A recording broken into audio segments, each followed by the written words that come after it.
Hello पिला माने समस्ते किपरि अछ आशा करछि समस्ते बहुत भलो थिबो। तो पिला माने आज ही क्लास रे तुम इतिहास बहिर प्रथम अध्याय जार ना होछि नूतन शक्तिर अभ्युत्थान। एही पाठटी को पिला माने आज हम आरंभ करिबा।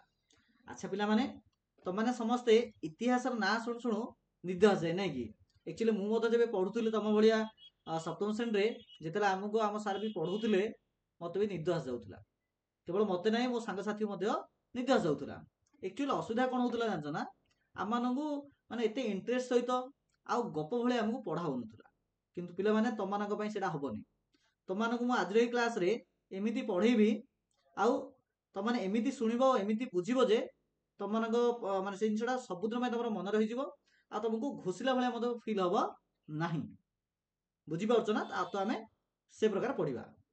तो पिला माने स्टार्टिंग मु कहि दउ जे ए पाठटा बहुत बड़ अटे पाखा पाखि 20 21 पेज रो अछि।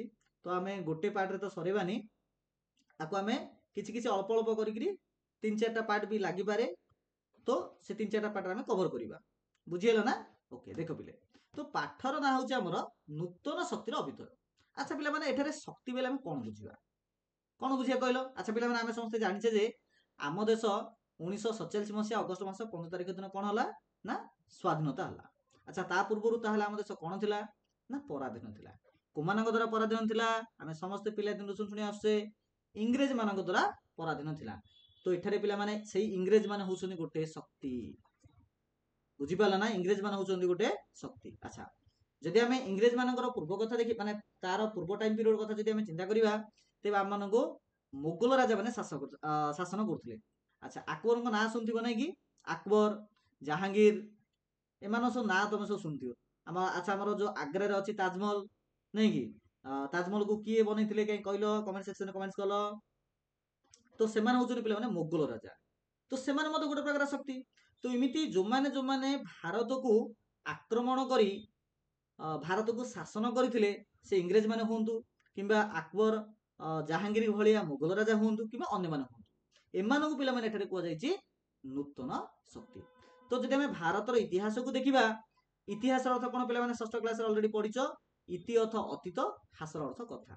अर्थात भारतर जदि हमें इतिहास को देखिबा इतिहास बेले केते वर्ष हेतिबो ना पाखा पाखी हमें जदि पाखा पाखी 1200 1300 एमिति जदि टाइम पीरियड देखिबा 1200 1300 ले केते जानछ ना देखो वर्तमान चलछि पिला माने केते रे ना वर्तमान चलछि हमर 2025 मसिया नै कि 2025 मसिया रे जदि हमें 5 वर्ष पछकु जिबा ते 5 वर्ष फेड दबा नै कि तेबे आसियो केते ना 2020। सेमिति 2025 रे जदि मु 100 वर्ष फेड देबी तो आसियो केते ना 1925 आसियो। सेमिति 2025 रे जदि मु 1000 वर्ष फेड देबी केते वर्ष फेडिबी ना 1000 वर्ष फेड देबी तो केते आसियो रे ना 1025 मसिया आसियो।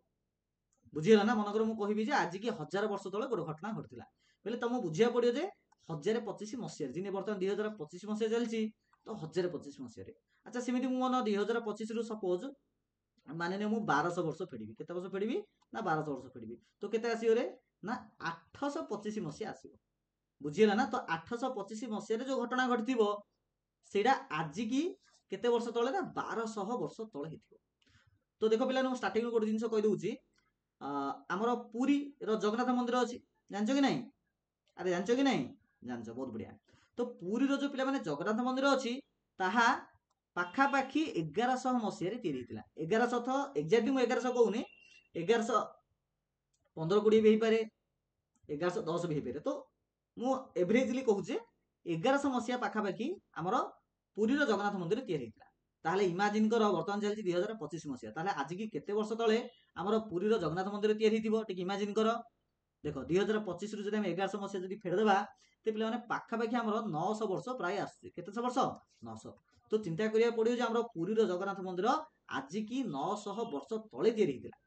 तो सेही 900 वर्ष तळे कि राजा थिबो ना नथिबो तो से राजा कोनसे ना कोनसे गोटे राजा वंश रु बिलोंग करथिबो आ सी हैला एठारे गोटे नूतन शक्ति। जदि सी ओडिसा को शासन करथिबो किंबा भारत को जदि शासन करथिबो तो सी हैला गोटे नूतन शक्ति। बुझियला ना। तो पिला माने ए प्रकार हमें कि जिंस हमें एही क्लास रे पढिबा को जाउचे आ ए प्रकार इंटरेस्टिंग वे रे आ बुझिला बेले हमें पढिबा को जिबा। बुझियला ना चलो।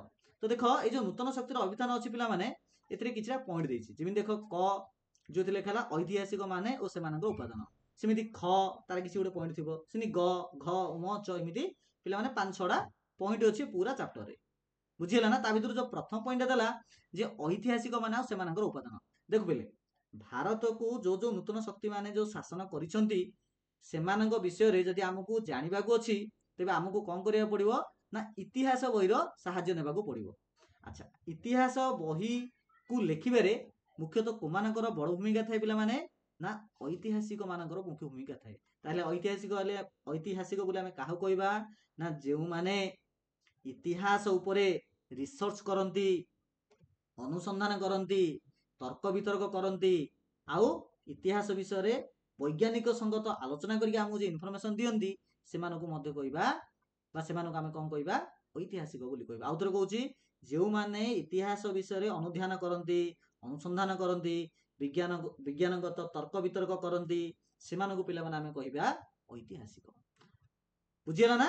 आउ ऐतिहासिक माने जो इतिहास विषय जो रचना करिवे से माने पिला माने मनरु गप भलिया लिखिदेबे नाही जिना आमे बुढ़ी हसरुणी किंबा सोनपरी जो कहानी गुड़ी आमे पिला माने शुणुचे से गुड़िकर वास्तवता किछि न थाई पारे किंतु इतिहास बही रे जहा लेखा जाई थाए ताहार पिला माने विज्ञानगत सत्यता अछि सेतरे भूल आसीबो नाही अर्थात जो ऐतिहासिक माने जो इतिहास विषय लेखंती से माने सत जिंस लिखितांती आउ से सत जिंस पिला माने लेखिया पई सेमानकु किछि उपादान दरकार पड़ताय। एबे जिमि देखो पिला माने मनकर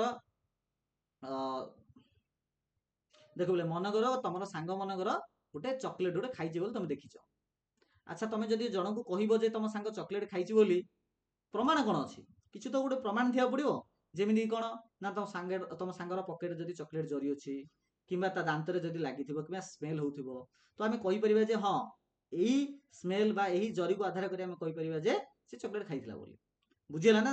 सेमिति ऐतिहासिक माने जो इतिहास विषय हमको कहि थांती किछि उपादान को आधार करी कहि थांती जे हाँ एई जिंसडा अछि मींस एडा हेछि जदि नाही बेले मनरु कहानी भलिया कहि हबो नाही। एतर बुझिला ना जो पॉइंटटा जे ऐतिहासिक माने सेमानकर उपादान को आधार करी आमे चिंता करिबा जे भारत को लास्ट 1200 रु 1300 वर्ष मध्य रे को शक्ति गुडी को भारत को आक्रमण करथिले मन रख पिले माने बही रे तमरो ए जो ख्रीष्टाब्द पाखापाखि बोधे 800 मसीह आरंभ करी ये जो 1900 मसीहा पर्यंत है कि 800 मसीह आरंभ करी 1900 मसीहा अच्छा बर्तमान चलती केतरे ना बर्तमान चलती आमर 2025 मसीहा चलती बुझीला ना 800 मसीहा बेले आज केते वर्ष तले ना 1200 पाखापाखि 1200 वर्ष तले तो पाखापाखि 1200 वर्ष तलू आरंभ करी 1900 मसीहा बेले आज प्राय 100 वर्ष तले तो यही टाइम पीरियड सब कोमाने कोमाने आमको शासन करते से जिनस एक तुम बही रे अच्छी ठीक अच्छे ना। चलो देखो तो प्रथम देखिए जो ऐतिहासिक माने जो उपादान को उपादान को आधार करी आमको यही जो 800 मसीह 1900 मसीहा मध्य भारत को कोमाने शासन करते सब आमको जन ठीक अच्छे ना। देखो देखो बोले जेकोसी समय इतिहास रचना करने किसी उपादान आवश्यक बिना कौन उपादान बिना कौन प्रूफ आम कि कहीपर ना तो ऐतिहासिक उपादान को विश्लेषण कर इतिहास मुख्यतः रचना कर देखो पिले मध्ययुगीय भारत देखो बोले भारतर जदि आम इतिहास को जदि आम डेस्क्राइब करने चेष्टा करा तार टाइम को जब देखा भारतर इतिहास पिला माने 3टा जिनस आसो 3टा टाइम पीरियड आसो कौन कौन गोटे हूँ अतीत इतिहास गोटे हूँ कौन रे गोटे हूँ अतीत इतिहास है 2 नंबर हूँ मध्ययुगीय इतिहास कौन मध्ययुगीय इतिहास आउ गोटे आसो आधुनिक इतिहास क्लीयर लगे देख अतीत इतिहास मध्ययुगीय इतिहास आधुनिक इतिहास आधुनिक इतिहास बोले कौड़ा बुझे पिला माने जो प्रायतः जो इंग्रेज माने हमको जो शासन करना इंग्रेज माने भारत को प्राय 1600 मसीह आसिले किंतु प्रथम से बिजनेस करने उद्देश्य आसते आ 1700 मसीहा पर भारत को माने भारतर शासन पद्धति को निज हाथ में चेष्टा करते तो प्रायतः 1700 मसीह आरंभ कर 1900 बा 2000 मसीहा पर्यंत यही टाइम पीरियड को पे आधुनिक आधुनिक इतिहास बोलता आम कह सेमती मध्ययुग इतिहास क्या कहवा ना मन रख पिला माने ख्रीष्टाब्द 700 रु ख्रीष्टाब्द 1700 टाइमटा मन रखी तो ख्रीष्टाब्द 700 रु ख्रीष्टाब्द 1700 को मध्ययुगीय इतिहास बोली कह जाए आउ ये जो ख्रीष्टाब्द 700 रु पछुक जेतिकी अच्छी मु आरंभ रू कही जे आमे तुम क्लास रे 800 रु 1900 मसीहा टाइम पीरियड जहाँ घटी भारत में जो मैंने शासन कर देखा तो 800 रु 1900 को भीतर आस देख मुझे तो कहीदेली 700 रु 1700 आउची तुम मध्ययुगीय आ 1700 रु ବର୍ତ୍ତମାନ ପର୍ଯ୍ୟନ୍ତ ଅଛି ଆଧୁନିକ ଯୁଗ। ମିନ୍ସ ତମର ଏ ବହିରେ ବା ଏ ପାଠରେ ମୁଖ୍ୟତଃ ଆମେ ଦେଖିବା ଏଇ ମଧ୍ୟଯୁଗୀୟ ଟାଇମ୍ ପିରିୟଡ଼ ଆଉ ଆଧୁନିକ ଟାଇମ୍ ପିରିୟଡ଼ ଦେଖିବା। ତ ମ୍ୟାକ୍ସିମମ୍ ମଧ୍ୟଯୁଗ ଜିନିଷ କଥା ଅଛି। ଆଉ ଅତୀତ ଇତିହାସ ବିଷୟରେ ପ୍ରାୟ ନାହିଁ ଏଥିରେ, ହେଲା କି? ଅତୀତ ଇତିହାସ ବିଷୟରେ ନାହିଁ। ତ ଆମେ ମଧ୍ୟଯୁଗ ଆଉ ଆଧୁନିକ ବିଷୟରେ ଦେଖିବା। ଠିକ ଅଛି ନା? କ୍ଲିୟର ହେଲା କି ନାହିଁ? ଦେଖ, ତ ମଧ୍ୟଯୁଗ ଭାରତ ଇତିହାସ ରଚନା କରିବା ପାଇଁ ବହୁ ଉପାଦାନ ରହିଛି, ଯୋଉ ଉପାଦାନକୁ ଆଧାର କରି ଐତିହାସ ମାନେ ଲେଖିଛନ୍ତି। ତାହାକୁ ଆଧାର କରି ଐତିହାସ ମାନେ ସବୁ କହିଛନ୍ତି ଯେ କିପରି ଭାରତକୁ ତୁର୍କୀ ମାନେ ଆକ୍ରମଣ କରୁଥିଲେ। କିଏ ଆକ୍ରମଣ କରୁଥିଲେ ରେ? ତୁର୍କ ଆକ୍ରମଣ। ମନେ ରଖ, ଯୋଉ ଜାଗା ମୁଁ ରାଉଣ୍ଡ ବୁଲଉଛି ସେ ଜାଗା ନିହାତି ମନେ ରଖିବାକୁ ପଡିବ। ତ ସେଇ ସବୁ ଉପାଦାନକୁ ଆଧାର କରି ଐତିହାସ ମାନେ ତୁର୍କ ଆକ୍ରମଣ, ତା ସହିତ ରାଜପୁତ ମାନଙ୍କର ଅଭ୍ୟୁଦୟ, ଗଙ୍ଗବଂଶର ଶାସନ, ଭକ୍ତି ଆନ୍ଦୋଳନ, ମୋଗଲ ମାନଙ୍କ ଶାସନ, ଯୋଉଟା କି ମୁଁ ଆରମ୍ଭରେ କହିସାରିଥିଲି ନାଇଁ କି, ଆମର ଆକବର ରାଜା କିମ୍ବା ହୁମାୟୁନ ରାଜା କିମ୍ବା ଶାହାଜାହାନ, ମୋଗଲ ମାନଙ୍କ ଶାସନ, ଆଉ ଭାରତରେ ୟୁରୋପୀୟ ମାନଙ୍କର ଆଗମନ। ୟୁରୋପୀୟ ବୋଲେ କିଏ ଆସିବ ରେ? ଇଂରେଜ ମାନେ, ପର୍ତ୍ତୁଗିଜ ମାନେ, ଫ୍ରାନ୍ସ, ବୁଝିଲା ନା? ଏମାନଙ୍କୁ ୟୁରୋପୀୟ ବୋଲି କୁହାହବ। ତ ଏମାନେ ସବୁ ଆସିକି ଭାରତକୁ କିପରି ମାନେ ଆକ୍ରମଣ କରିକି ଭାରତକୁ ଶାସନ କରୁଥିଲେ, ଏସବୁ ଜିନିଷ ଐତିହାସିକ ମାନେ ମୁଖ୍ୟତଃ କହିଥାନ୍ତି। ବୁଝିଗଲା? ଦେଖ ପିଲେ, ତୁର୍କୀ ଆକ୍ରମଣ। ଦେଖ ପିଲେ, ଏଇଟା ହଉଛି ଆମର ପୃଥିବୀର ଗୋଟେ ମାନଚିତ୍ର ଅଛି, ଗୋଟେ ବ୍ଲାଙ୍କ ମ୍ୟାପ ଅଛି। ଏଠାରେ ପିଲାମାନେ ଦେଖ, ଏଇଟା ହଉଛି ଆମର ପ୍ରିୟ ଦେଶ ଭାରତ। ଠିକ ଅଛି? ଏଇଟା ହଉଛି ପିଲାମାନେ ଆମର ୟୁରୋପ ମହାଦେଶ। ୟୁରୋପ ମହାଦେଶ, ହେଲା କି? ୟୁରୋପ ମହାଦେଶ। ଏହି ୟୁରୋପ ମହାଦେଶ ଆଉ ଭାରତ ଯୋଉ ଅଛି, ଦେଖ, ହଁ ଏଇଟା ଭାରତ ହେଲା। ଆଉ ଏଇ ସେକ୍ସନ ପିଲାମାନେ ଆମେ କହିବା କଣ ରେ? ନା ଏଇଟା କହିବା ଏସିଆ ମହାଦେଶ। ତ ଏସିଆ ମହାଦେଶ ଭିତରେ ଭାରତ ଅଛି। ଏଠି ଦେଖ ପିଲାମାନେ ଗୋଟେ ଦେଶ ଅଛି, ତାକୁ କୁହାଉଛି ତୁର୍କୀ। এটা হচ্ছে কোনটা? তুর্কি। নাটা মনে রখিত। এটি যে লেখাগলা তোমার কোন লেখাগলা রে? তুর্ক আক্রমণ। অর্থাৎ এই তুর্কিরু কিছু রাজা আসিকি ভারতକୁ শাসন ମଧ୍ୟ କରିଥିଲେ। ঠিক ଅଛି? দ্বিতীয় হলা, এটা হলা ଭାରତ ଅଛି। ଏଠି ଦେଖ ପିଲାମାନେ ଇଟାଲୀ ବୋଲି ଗୋଟେ ଦେଶ ଅଛି। ଇଟାଲୀ ଦେଶ ହେଲା। ଏଇ ଇଟାଲୀ ନାଁଟା ମଧ୍ୟ ପରେ ଆସିବ। ତଥାପି ମୁଁ ନାଁ ଗୋଟେ ବ୍ୟକ୍ତିର ନାଁ କହିଦେଉଛି। ମାର୍କୋ ପୋଲୋ ବୋଲି ଗୋଟେ ଜଣେ ବ୍ୟକ୍ତି ଥିଲେ, ଯିଏକି ପରିବ୍ରାଜକ ଥିଲେ, ଯିଏକି ଭାରତକୁ ଆସିଥିଲେ ଭ୍ରମଣ କରିବା ଉଦ୍ଦେଶ୍ୟରେ, ହେଲା କି? ତ ସେ ମୁଖ୍ୟତଃ ଇଟାଲୀ ଦେଶରୁ ବିଲଙ୍ଗ କରୁଥିଲେ। ଏଟା ତୁର୍କୀ, ଏଟା ଇଟାଲୀ। ଠିକ ଅଛି ନା? ବହୁତ ବଢିଆ। ତାପରେ ଆଉ ଗୋଟେ କିଛି ଜାଗା ଦେଖି ତ, ଭାରତର ପିଲାମାନେ ଏଇଟା ହଉଛି ମନେ ରଖ, ଏଇଟା ହଉଛି ବର୍ତ୍ତମାନର ଗୋଟେ ମାନଚିତ୍ର। ଆମେ ଯଦି 700 ମସିହା କିମ୍ବା 800 ମସିହା କିମ୍ବା 1000 ମସିହା କଥା କହିବା ପିଲାମାନେ, ତ ପୃଥିବୀର ମ୍ୟାପଟା ଏମିତି ନଥିଲା, ସେତେବେଳକୁ ଅଲଗା ଥିଲା। ଏବେ ଯେମିତି ଭାରତର ଗୋଟେ ନିର୍ଦ୍ଦିଷ୍ଟ ବାଉଣ୍ଡରୀ ଅଛି, 700, 800 କିମ୍ବା 1000 କିମ୍ବା 1200 କିମ୍ବା 1500 ମସିହାରେ ଭାରତର ବାଉଣ୍ଡରୀ ଏମିତି ନଥିଲା। ତ ଏଇଟା ମଧ୍ୟ ତମମାନେ ଟିକେ ଚିନ୍ତା କରିବ, ହେଲା କି? ଏଇଟା ହଉଛି ପାକିସ୍ତାନ ପିଲାମାନେ, ଆଉ ଏଇଟା ହଉଛି ଆମର ଆଫଗାନିସ୍ତାନ, ହେଲା କି? ତମେ ବର୍ତ୍ତମାନ ଦେଖିବ ଗୋଟେ ଗଜନି ବୋଲି ଗୋଟେ ଜାଗାର ନାଁଟା କହିବି ପିଲାମାନେ, ସେ ଗଜନି ଜାଗାଟା ଏଇ ଆଫଗାନିସ୍ତାନ ଯୋଉ ପାକିସ୍ତାନ ଦେଖୁନ, ଦେଖିପାରୁଛ କି ନାଇଁ? ଏଇ ରିଜନରେ ଗଜନି ବୋଲି ଗୋଟେ ଜାଗାଟି ଥିଲା, ହେଲା କି? ଯିଏ ଯେଉଁଠାରେ ରାଜା ଭାରତକୁ ଆସି ଆକ୍ରମଣ ମଧ୍ୟ କରିଥିଲେ। ତ ଦେଖ, ତ ସୁଲତାନ ମାମୁଦଙ୍କ ଶାସନ, ସୁଲତାନ ମାମୁଦଙ୍କ ଶାସନ ସମ୍ପର୍କରେ ଆଚ୍ଛା ଆରମ୍ଭରୁ ମୁଁ କହିସାରିଛି ଯେ ଏଠାରେ ଐତିହାସିକ ମାନେ କିପରି ବିଭିନ୍ନ ଉପାଦାନକୁ ଆଧାର କରି ଆମକୁ ଇତିହାସ ବିଷୟରେ ସୂଚନା ଦେଇଛନ୍ତି। ଠିକ ଅଛି ନା? ତ ଦେଖ, ସୁଲତାନ ମାମୁଦଙ୍କ ଶାସନ ସମ୍ପର୍କରେ ଫିଦୋର ସିଂଙ୍କ ଶାହନାମା। ମନେ ରଖ ପିଲାମାନେ, ଯେତିକି ରାଜା ଶାସନ କରୁଥିଲେ ତାଙ୍କ ଟାଇମ ପିରିୟଡରେ ତାଙ୍କ ରାଜପ୍ରସାଦରେ ଜଣେ ଜଣେ ଜ୍ଞାନୀ ଲୋକ ରହୁଥିଲେ, ଯୋଉମାନେ କି ରାଜାଙ୍କର କାମକୁ ଅବଜର୍ଭ କରୁଥିଲେ, ଆଉ ରାଜା କିପରି ଶାସନ କରୁଛନ୍ତି ସେମାନେ ତାକୁ ଆଧାର କରି କିଛି ବହି ମଧ୍ୟ ଲେଖୁଥିଲେ। ଆଉ ସେଇ ବହି ମଧ୍ୟ ଏବେ ଅଛି।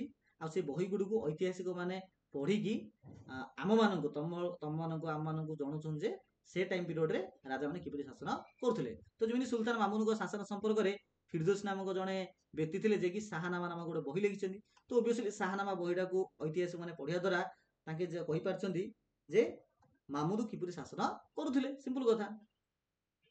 ଆରେ ଯେମିତି ଦେଖ, ତମମାନେ ଯଦି ନିଜର ଡେଲି ଲାଇଫକୁ ଯଦି ଡାଇରୀରେ ଲେଖିବ, ତେବେ ତମେ କୁଆଡେ ଯାଇଥିବ ନା, ତମ ସାନ ଭାଇ ଭଉଣୀ ତମର ଡାଇରୀଟା ପଢିଲା, କିମ୍ବା ତମ ଘରେ କିଏ ଗୋଟେ ଡାଇରୀ ମେଣ୍ଟେନ କରୁଥିବ, ଲେଖୁଥିବ ଦିନଚର୍ଯ୍ୟାକୁ, ତମେ ତାଙ୍କର ଡାଇରୀ ଯଦି ପଢିବ, ତ ସେମାନେ କଣ କରୁଛନ୍ତି ନ କରୁଛନ୍ତି ଜାଣିପାରିବ ନା ନାଇଁ? ଇଭେନ ମନ ତମେ ତମ ଡାଇରୀ ଲେଖିଥିବ ରେ, ଛୋଟ ବୟସରୁ ଲେଖି ଯାଉଥିବ, ତମକୁ ଯେତେବେଳେ ବୟସ 40 ହେଇଯିବ, ତମେ 10 ବର୍ଷ ବୟସରେ ତମେ କଣ କରୁଥିଲ ତମ ଡାଇରୀ ଯଦି ପଢିବ, ତମେ ବି ଜାଣିପାରିବ ନା ନାଇଁ ଯେ ହଁ ମୁଁ 10 ବର୍ଷ ବୟସରେ ଏମିତି କରୁଥିଲି ବୋଲି। ତ ସେମିତି କଥା। ତ ଫିରଦୋସୀ ସୁଲତାନ ମାମୁଦଙ୍କ ସମ୍ପର୍କରେ ଶାହନାମା ନାମ ଗୋଟେ ବହି ଲେଖିଛନ୍ତି। ତ ଏଇଟା ପିଲାମାନେ ମନେ ରଖିବାକୁ ପଡିବ। ସେଠି ମିନହାଜ ଉଦ୍ଦିନ ସିରାଜଙ୍କ ତବାକତ ଇ ନାସରୀ, ଏଇ ବହିରେ ଏଇଟା ହଉଛି ମନେ ରଖ, ଏଇଟା ହଉଛି ବହିର ନାଁଟା, ଆଉ ଏଇଟା ହଉଛି ଗୋଟେ ବ୍ୟକ୍ତିର ନାଁଟା। ଏହି ବ୍ୟକ୍ତି ଜଣକ ଏଇ ବହିଟା ଲେଖିଛନ୍ତି, ଯୋଉଥିରେ ମହମ୍ମଦ ଘୋରୀଙ୍କ ବିଷୟରେ ଲେଖା ହେଇଛି। ତା ସହିତ ଇଲତୁତମିଶ ଆଉ ବଲବନଙ୍କ ବିଷୟରେ ମଧ୍ୟ ଲେଖା ହେଇଛି। ଠିକ ଅଛି ନା? ତ ଏଇ ବହିରେ ମହମ୍ମଦ ଘୋରୀ ରାଜା, ଇଲତୁତମିଶ ରାଜା ଆଉ ବଲବନଙ୍କ ବିଷୟରେ ବର୍ଣ୍ଣନା କରାଯାଇଛି। ଏହା ବ୍ୟତୀତ ଅମିର ଖୁସରୁ ବୋଲି ଜଣେ ବ୍ୟକ୍ତି ଥିଲେ, जे कि तुगलक नामा नामक गोटे बही लिखिं जो मोहम्मद बिन तुगलक कार्यकला विषय लिखाई। तो मोहम्मद बिन तुगलक हूँ जन राजा से राजा राज दरबार जन व्यक्ति काम करते व्यक्ति जनक आ लिखिं बहीटा आ बही विषय लिखा जा क्लीयर है ओके। सेमती बाबर आत्मरचित अर्थ हूँ जब निजे जड़े जब बही लिखुते आत्मरचित। तो बाबर हूँ मन रख मोगल राजा अटंती जे कि बाबर नामा नामक गोटे बहीटे लिखिं है ना। सेमती आबुल फाजल आकबर नामा बोली गोटे बहीटे लिखिं। तो बाबर नामा जब आम पढ़ा ऐतिहास जब पढ़े तो बाबर राजा विषय जानते से आकबर नामा नामक जब बहीटा पढ़ा तेरे आकबर विषय जनाब सिंपल कथा। तो ये बही पढ़ा द्वारा बाबर आकबर विषय इनफर्मेशन आमको मिले। यहीपरि भाव में मध्ययुग टाइम पीरियड केते कही 700 रु 1700। तो यही सब राजा गुड़िक मुख्यतः यही टाइम पीरियड में बिलोंग करते कि। तो यहीपरि भाव में मध्ययुग रचित बहु पुस्तक से समय विभिन्न शासक मान शासक बोले राजा शासक मान संपर्क में आमको तथ्य प्रदान होता है। ठीक अच्छे ना। तो देख पे केवल किसी लोकर ना जगह आमको गड़बड़ लगुव बही नाटा गड़बड़ लगुव कि बुझे कौन प्रोब्लेम रोन आशा करा सहित पे मत किसी एक्सट्रा इनफर्मेशन देती। अमीर खुसरो आउ गोटे बही अच्छी खाजाइन उल फुतु जो आलाउद्दीन खिलजी राज्य संपर्क में राज्यजय संपर्क में लिखा जाए। तो यहाँ हूँ बहीर नाटा यहाँ हूँ राजा ना यहाँ जड़े माने बही को लिखिं से हूँ आके आके हूँ राजा। सिनी फिरोज शाह तुगलक संपर्क में अफिफका नामक जड़े व्यक्ति जनक से तारिखी फिरोज शाही नामक गोटे बहीटे लिखिं जो फिरोज शाह तुगलक विषय लिखा जाए। सेमती हुमायून मत जड़े राजा अटंती आ हुमायून भौणी गुलबदन बेगम है कि गुलबदन बेगम होती हुमायून राजा भौणी जे कि हुमायून नामा नामक बहीटे लिखिं। तो हुमायून नामा किए लिखिं गुलबदन बेग का से बही क्या विषय लिखाई हुमायून राजा विषय लिखाई। मन रख हुमायून राजा हूँ जड़े मोगल राजा। सेमती इनायत खां शाहजहानामा रु मोगल सम्राट शाहजहान संपर्क अनेक तथ्य मिलता है। तो शाहजहान हूँ राजा शाहजहान विषय जब आमको जाना अच्छे तेज शाहजहान नामक बहीटा पढ़ा पड़ो। तो ये बहीटा को लिखिं किए इनायत खां लिखिं। सेमती बाबर नामा बहीटा को किए लिखिं ना निजे बाबर लिखिं आ बाबर नाम को आउ कौन डका हो तुजक इ बाबरी बोली डका जाए। क्लीयर है ओके। ये मतलब आउ किसी इनफर्मेशन दे देख मिनहाज उद्दीन सिराज तबाकती नासिर लिखी मन रख मिनहाज उद्दीन सिराज यहाँ जो गोटे व्यक्ति जे कि बहीटा लिखिं। सेपरी दिल्ली सुल्तान मान विषय मन रख सुल्तान क्या कहवा मुसलमान राजा को सुल्तान बोली कह जाए। ठीक अच्छे। तो ये जो पाठरे आगामी जी पाठ पढ़ो पे सुल्तान बोली वार्डटा आसो जो सुल्तान आस भाव मुसलमान राजा विषय कहुई। सेपरी दिल्ली सुल्तान मान विषय अन्य लेखकों ऐतिहासिक कृति मान अन्य सब आलोचना कर देख आपको स्किप कर छाड़ देख आउ किसी बहीर ना देला बीजक ग्रंथ दोहारू कबीर धर्मवाणी संपर्क में जानवे बुझेगा। तो बीजक हूँ पे गोटे माने गोटे बहीटा बड़ बहीटा जो थे पे दोहा सब लिखाई। दोहा को किए लिखिं ना कबीर लिखिं। दोहा बेले आम कौन बुझा दोहा बेले दुई माने दुई धेड्रे कौन कराई ना कि गोटे गीत मध्यम किसी जिनस लिखा जाइए। आ मन रख प्रत्येक दोहार बेले प्रत्येक 2 लाइन गोटे गोटे भाव प्रकाश पाइब। सेमती गुरु ग्रंथ साहेब जहाँ को आदि ग्रंथ बोली कह जाए जहाँ कि नानक नीतिबाणी संपर्क में आमको सूचना दे थाए। तो आदि ग्रंथ बा गुरु ग्रंथ साहिब हूँ गोटे बही। सेमती श्री चैतन्य जहाँ बाणी अर्थ हूँ कथा श्री चैतन्य होती गोटे माने धर्मगुरु टाइप रो लेखा गुड़िक लिखा जाइए कौन ना चैतन्य चरितामृत नामक गोटे बही लिखा जाए। तो चैतन्य चरितामृत जब बही आम पढ़ा तो श्री चैतन्य कौन चिंता करते से समय समाज में कौन देखी आम जापर। सेमती कृष्णदेव राय बोली गोटे व्यक्ति अच्छा जे कि आमुक्त माल्यव नामक गोटे बहीटे लिखिं बुझेगा। आउ ए आमुक्त माल्यव मुख्यतः आम दक्षिण भारत जो अच्छी दक्षिण भारत लोक बुझे देख यहाँ हूँ भारतर मानचित्र आ भितर पे यहाँ हूँ दक्षिण भारत। ठीक अच्छे। यहाँ हूँ उत्तर भारत यहाँ हूँ दक्षिण भारत। तो जब आम ये बहीटा पढ़ा जो आमुक्त माल्यव नामक जब बहीटा पढ़ा तो मुख्यतः दक्षिण भारत विषय में जाना स्पेशली विजयनगर राज्य मन रख विजयनगर हूँ दक्षिण भारत गोटे राज्य या विषय में जाना बुझीगला बहुत बढ़िया। सेमती अच्छा ये जहाँ पढ़ले कौन ना बही को देखिए जापर। सेमती देख किसी दुर्ग भी अच्छी आम जब गोवा को जावा सेठारे सेंट जावियर्स चर्च नामक गोटे दुर्ग गोटे अच्छी सेठारे बहुत सारा पे नथी रखाई। नथी बेले कौन रे नथी अर्थ मतलब बही।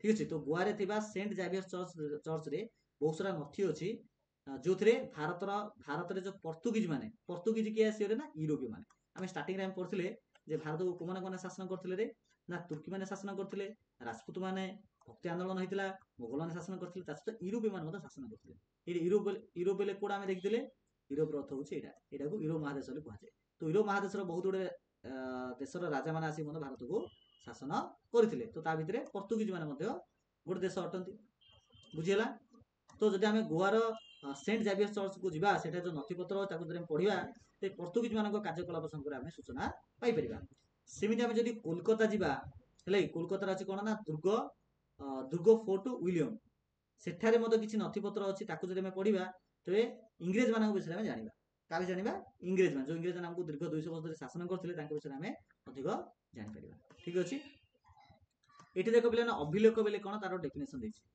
अभिलेखर अर्थ हूँ पे अभिलेखर अर्थ हूँ कि पत्थर कि किसी ताम्रपटा हो कि मुद्रा हो जो थे खोली खोलिकी लेखाई जड़े राजा विषय प्रस्तर अर्थ कौन पे पत्थर ये देख पे मैंने अशोक शिलालिपि शुणुव ना कि आमर गंजाम जिलार जौगढ़ अशोक शिलालिपि अच्छी सेमती आहरी बहुत गुड़ जगार अच्छी तो आज की 2000 कि 1500 कि 1800 वर्ष तले जो राजा ने शासन करते से तो ये जो आम कागज कलम व्यवस्था नाला पेपर नाला तो से समय कौन कराबार ना राजा मैंने जब प्रजा मान किसी आदेश देवाक अच्छी तो कौन करें ना कारीगर मान द्वारा पत्थर कौन कराबार ना खोली खोलिकी किसी लिखियार जहाँ शिलालिपि बोली कहुए बुझेगा ना प्रस्तर लिपि शिलालिपि तो सीटा गोटे प्रकार अभिलेख आसो ठीक अच्छे ताम्रपटा आ मुद्रा ये सब अभिलेख कैटेगरी आसे जो जहाँ को देखिले आम जड़े शासक बा जन राजा विषय आमको धारणा मिली था ओके देख यहाँ हूँ पे विलियम फोर्ट जहाँकि तुम कोलकाता देखा पाइब विलियम फोर्ट तो यहाँ गले नथिपत्र पढ़े बोले इंग्रेज मान विषय आमको इनफर्मेशन मिले आप देख ये जो ताम्रपटा लेखा है जोड़े गोटे प्रकार अभिलेख अटे यहाँ हूँ ताम्रपटा कौन रे ताम्रपटा देख ओडिशा रे सोमवंशी राजा आउ गंगवंशी मानकर इतिहास जानापी यही राजवंशर राजा मैंने छाड़ जा अभिलेख मान सहायक होता है मन रख सोमवंशी राजा आउ गंगवंशी राजा मैंने ओडिशा को शासन करते आम विषय जो जाना अच्छी तो जो अभिलेख गुड़िक छाड़ जाइए कौ अभिलेख अभिलेखर अर्थ हूँ से प्रस्तर वाला ताम्रपटा वाला बा मुद्रा वाला ताकू देखिले आम से राजा मैंने कौ टाइम पीरियड किपरि शासन करते आमको सूचना मिल पार ठीक अच्छे ना तापर दक्षिण भारत मुख्यतः पिला माने चोल पांड्य यादव माने शासन करते ये देख यहाँ पे दक्षिण भारत ये देख यहाँ हूँ यादव राजवंश से हयशाल चोल पांड्य एम सब दक्षिण भारत में शासन करते ठीक अच्छे तो दक्षिण भारत में राजत्व कर चोल पांड्य यादव आदि राजवंशर इतिहास जानापी से वंशर राजा मान द्वारा खोदित होता अभिलेख जना पड़े खोदित होता अभिलेख मीन कौ जगह से प्रस्तर वाला हो कि ताम्रपटा वाला हो कि मुद्रा वाला ये जगह देखिले आम से विषय में अधिक जिन जापर यही अभिलेख गुड़िक राजा मान राज्य मीन राजा मैंने अनेक राज्य को आक्रमण कर शासन कर भूमिदान देती से टाइम पीरियड किपरि शासन कर सब जिन पे आम जापर बुझला पे देख पे देख ये पिक्चर तुम कौन देखुच कहल ये फोटो देख फोटो कौन देखुच ना जड़े लोक अच्छी नहीं कि जी कि किसी गोटे लिखुची जी किसी गोटे लिखुची है कि मन रख पे मध्ययुग टाइम पीरियड रे कौन छापा कल ना छापा कल कौन रे देख तुम जो बहीटा पढ़ुच पे से बहीटा प्रिंटेड होकर आसा ना खाता बही सब प्रिंट होकर छापा कल छापी बा तुम बही जो जहाँ भी लिखाई जिन देख पे ना ये जो मध्ययुग लिखाई छापा कान नाला जो वार्ड जहाँ लिखाई कौन कि पेन लिखी कि ना ये जाक मेसीन लिखाई किंतु जिते मध्ययुग टाइम पीरियड थिला मध्ययुग अर्थ हूँ 700 ରୁ 1700 मसीहा ये टाइम पीरियड पे मैंने छापा कल नाला तो से समय ताले बही सब कि लोक पढ़ियार लोक जो बही पढ़ियार से लेखा गुड़ी को किमिति ताले हेथियार ना आंक भलिया किसी लोक लिखि थियार बुझिला ना तो मध्ययुग रे छापाखाना नथिला तेणु पांडुलिपि गुड़िक मुद्रित हो पार ना पांडुलिपि कौन रे ये जो लेखा गुड़ी को पांडुलिपि कहुए तो ये जगह मुख्यतः मुद्रित हो पार ना मुद्रित तो कौन ना कंप्यूटर जो प्रिंटेड हुए मुद्रित बोली कहुए तो हो पार ना तो जड़े कौन करुला ना जड़े लेखकर पांडुलिपि देखी ताको अन्य जन लिखुता माने जड़े लिखी पूरा बहीटा सरदब तो ताकू देखी अन्य मैंने कौन करेंगे कॉपी करेंगे जिन तुम मैंने मनर क्वेश्चन आंसर लिखुच कौटा न जना पड़ा तो सांगे साथी मागिक लिखुच कि नोट्स पकई लिखुच कि नहीं मीन देखी लिखुच अनुकरण कर लिखुच कहु ତ ଜଣେ ଲେଖକଙ୍କର ପାଣ୍ଡୁଲିପି ଦେଖି ତାହାକୁ ଅନ୍ୟ ଜଣେ ଲେଖୁଥିଲା। ଲେଖାକୁ ଅନୁସରଣ କରି ଲେଖିଲା ବେଳେ ଅଧିକାଂଶ ଅକ୍ଷରରେ ପରିବର୍ତ୍ତନ ମଧ୍ୟ ହଉଥିଲା। ସତ କଥା ନାଇଁ? ଏବେ ମନ ତମ ସାଙ୍ଗ ଲେଖିଥିବ ମନେକର ସେ ଖାଉଥିଲା, ତମେ ସେ ବଦଳରେ ସେମାନେ ବି ବେଳେ ବେଳେ ସେମାନେ ଖାଉଥିଲେ। ତମ ସାଙ୍ଗ ଲେଖିଥିବ ସେ ଖାଉଥିଲା କିନ୍ତୁ ତମେ ତାକୁ ସେମାନେ ଖାଉଥିଲେ ଲେଖିଥିବ ନାଇଁ କି? ଆଉ ବେଳେ ବେଳେ କଣ ହଉଛି ନା ଗୋଟେ ପିଲା ଲେଖିଥିବ ମନେକର ପାରାଦୀପ ଏକ ବନ୍ଦର ନାଇଁ କି? ଆଉ ଗୋଟେ ପିଲା ତାକୁ ଦେଖିଦେଇଛି ଲେଖିବ ସିଏ ବନ୍ଦରର ଡେଫିନେସନ ବୁଝିପାରିବନି, ସିଏ ଭାବିଦବ ବନ୍ଦର ବୋଲେ ମାଙ୍କଡ। ସିଏ କଣ କରେ ନା ପାରାଦୀପ ଏକ ମାଙ୍କଡ। ବୁଝିହେଲା ନା? ତାପରେ ପିଲା କଣ କରିବ, ଯିଏ ମାନେ ଆଉ ଗୋଟେ ପିଲା ଯାହା ଖାତା ଦେଖିକି ଲେଖୁଥିବ ସେ ଯୋଉ ପାରାଦୀପ ଏକ ମାଙ୍କଡ ଲେଖିଥିବ, ସିଏ ଭାବିଛ କଣ ନା ଏଟା ପାରାଦୀପ, ପାରା ଅଲଗା ଦୀପ ଅଲଗା, ଆଚ୍ଛା ପାରା ଏକ ମାଙ୍କଡ, ଏମିତି ମଧ୍ୟ କରି ଲେଖିପାରେ ନାଇଁ କି? ତ ଜଣେ ଅନ୍ୟ ଜଣଙ୍କର ଖାତାକୁ ଦେଖି ଦେଖି ଅନୁସରଣ କରି ଲେଖିଲା ବେଳେ ବେଳେ କଣ ହଉଛି ନା ଅକ୍ଷରରେ କିଛି ପରିବର୍ତ୍ତନ ହେଉଛି, ଆଉ ଯାହାଦ୍ୱାରା ଭାବର ମଧ୍ୟ ପରିବର୍ତ୍ତନ ପଳେଇ ଆସେ। ଯାହାଦ୍ୱାରା ଅସୁବିଧା କଣ ହୁଏ ନା ମୂଳରେ ଯୋଉ ଲୋକଟା ଲେଖିଥିବ ଯୋଉ ଭାବାର୍ଥ ସହ ଲେଖିଥିବ 3-4ଟା ପିଢି ହେଇକିରି ଆସିଲା ଆସି କଣ ହଉଛି ନା ତାର ଭାବାର୍ଥରେ ପରିବର୍ତ୍ତନ ହେଇଯାଉଛି। ତ ଲେଖାକୁ ଅନୁସରଣ କରି ଲେଖିଲା ବେଳେ ଅଧିକାଂଶ ଅକ୍ଷରରେ ପରିବର୍ତ୍ତନ ହୋଇଯାଉଥିଲା। ଆଉ ବେଳେ ବେଳେ ଅନୁକରଣ କରୁଥିବା ବ୍ୟକ୍ତି ମଧ୍ୟ ନିଜ ମନରୁ ମଧ୍ୟ ଗୋଟେ ଦି ଧାଡି ମଧ୍ୟ ଲେଖି ଦଉଥିଲା। ଏହି ଐତିହାସିକ ପ୍ରମାଦ ବର୍ତ୍ତମାନ ପର୍ଯ୍ୟନ୍ତ ଦୂରୀଭୂତ ହୋଇପାରି ନାହିଁ। ମିନ୍ସ ଏଇ ଜିନିଷଟା ଏବେ ମଧ୍ୟ ଚାଲିଛି ଏକା। ଫଳରେ ଅଧିକାଂଶ ଲେଖକ କବି ଆଉ ଐତିହାସ ମାନଙ୍କର ଯାହା ମୂଳ ଲେଖା ଥାଏ ତାହା ମାନେ ମୂଳ ଲେଖା ଯୋଉ ଥିବ ତାହା ହସ୍ତଗତ ହେଇପାରୁନି। ମିନ୍ସ ପ୍ରଥମେ ଯୋଉ ଲୋକଟା ଲେଖିଥିବ ଯୋଉଟା ସଠିକ ଲେଖିଥିବ 3-4ଟା ପିଢି ହେଇକିରି ଲେଖି ଲେଖି ଆସିଲେ ଆସି ଯୋଉ ପରିବର୍ତ୍ତନ ପଳେଇ ଯାଉଛି, ତ ମୂଳ ଜିନିଷ ଜାଣି ହଉନି। ତଥାପି ଯାହା ବି ହଉ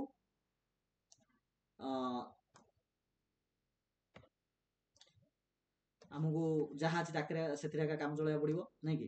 ଓକେ, ତଥାପି ମିଳୁଥିବା ଗ୍ରନ୍ଥକୁ ଆଧାର କରି ଇତିହାସ ଲେଖା ହୋଇଛି। ଆଚ୍ଛା, ଏଠି ଗୋଟେ କ୍ୱେଶ୍ଚିନ୍ ପଚାରିଲା ଯେ ମଧ୍ୟଯୁଗରେ ଛାପାଖାନା ଥିଲେ କଣ ସୁବିଧା ହେଇଥାନ୍ତା? କଣ ସୁବିଧା ହେଇଥାନ୍ତା ନା ମଧ୍ୟଯୁଗରେ ଯେ ଛାପାଖାନା ଥାନ୍ତା ତ ଏଇ ଯୋଉ ପିଢି ପରେ ପିଢି ଯୋଉ ଲେଖିଲା ଯୋଉ ଚେଞ୍ଜେସ୍ ହେଇଯାଉଛି ହେଇନଥାନ୍ତା, ଆଉ ଏକୁରେଟ ଜିନିଷଟା ଆମେ ଜାଣିପାରିଥାନ୍ତେ। ତ ଦେଖ ବିଭିନ୍ନ ଗ୍ରନ୍ଥ ତଥା ନଥି ଅଭିଲେଖା ଗାରରେ ସଂଗୃହୀତ ହୋଇ ରହିଥାଏ। ଆଚ୍ଛା, ଅଭିଲେଖା ଗାର ଲେଖା ଆଉ କହିବାରେ ଅଭିଲେଖାର ଅର୍ଥ ଆମେ ବୁଝିଲେ ଯେ ଅଭିଲେଖାର ଅର୍ଥ ହଉଛି ପଥର, ତାମ୍ରପଟା ଆଉ ମୁଦ୍ରାରେ ଯୋଉ ଖୁଦ ହେଇଥାଉ ତାକୁ ଅଭିଲେଖ ବୋଲି କୁହାଯାଏ।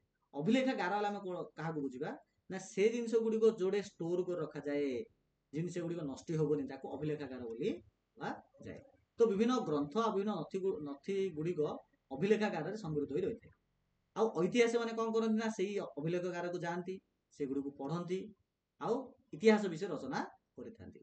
ବେଳେବେଳେ କଣ ହଉଛି ନା ତଥ୍ୟ ସମ୍ବଳିତ ତାଳପତ୍ର ପୋଥି ତଥା ପୁସ୍ତକର କାଗଜକୁ ଉଇ ଖାଇଦେବାର ମଧ୍ୟ ଭୟ ଥାଏ। ସତ କଥା। ଏବେ ଆମେ ଗୋଟେ ବହିଟା ରଖିବା କିମ୍ବା ଖାତା ଗୋଟେ ରଖିବା 10 ବର୍ଷ ପରେ ଆଇବା ସେ ଖାତା ସେମିତି ଥିବ ବୋଲି କଣ ଗ୍ୟାରେଣ୍ଟି ଅଛି କି? ଉଇ ଖାଇ ଦେଇଥାଏ, ଉଇ ବି ମଧ୍ୟ ଖାଇ ଦେଇପାରେ। ସେମିତି ସଂଗ୍ରହାଳୟରେ ଯୋଉ ରଖାଯାଉଛି ବା ଅଭିଲେଖାଗାରରେ ଯୋଉ ରଖାଯାଉଛି ସେଥିରେ ମଧ୍ୟ ଉଇ ନ ଖାଇଲେ କଣ ଗ୍ୟାରେଣ୍ଟି ଅଛି? ହେଇପାରେ ମଧ୍ୟ। ସେଥିପାଇଁ କଣ କରାହଉଛି ନା ଉଇ ନ ଖାଇବା ପାଇଁ ବୋଲି କିଛି ବୈଜ୍ଞାନିକ ପଦ୍ଧତିରେ ତାକୁ ଷ୍ଟୋର କରିକି ରଖାହଉଛି। ସେହିପରି ଭାବରେ ବିଭିନ୍ନ ସଂଗ୍ରହାଳୟରେ ଅଭିଲେଖ ମାନ ରହିଛି। ସଂଗ୍ରହାଳୟର ଅର୍ଥ ହଉଛି ପିଲାମାନେ ମ୍ୟୁଜିୟମ, ଯୋଉଥିରେ ଅତୀତର ଜିନିଷ ଗୁଡିକ ରଖାଯାଇଥାଏ ତାକୁ ମ୍ୟୁଜିୟମ କୁହାଯାଏ।